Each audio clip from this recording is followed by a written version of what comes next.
మనుష్య శరీరం ముక్తి ద్వారం వంటిది. అట్టిది పొంది పావురం వలె సంసారంలో పడిపోవడం దురదృష్టం. స్వర్గం నుండి జారిపోతున్నారు మూర్ఖులు,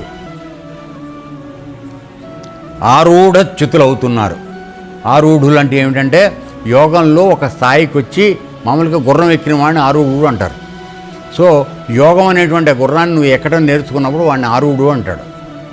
అటువంటి నిన్ను భగవంతుడు ఆయన్ని చేరడానికి కావలసిన శరీరం ఇచ్చి గుర్రం లాంటి పనిచేసే మనసును నీ అధీనంలో పెట్టుకుని నన్ను చేరరా నీకు ఇస్తే ఆ గుర్రాన్ని వాడుకోవడం చేతగాక దాని నుంచి గుర్రం నుంచి పడిపోతున్నాను. అందుకని వాడిని ఏమంటున్నాడు, ఆరూఢచ్యుతులు అవుతున్నారు. చ్యుతులు అంటే పడిపోవడం, నాశనం అయిపోవడం. సో ఇది చెప్తున్నాడు.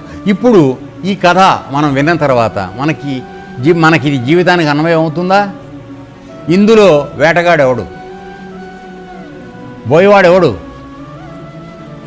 మృత్యువు.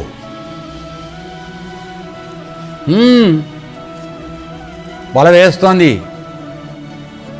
దాంట్లో పడిపోతున్నాం మనం, కట్టి మూట కట్టి లాక్కెడు.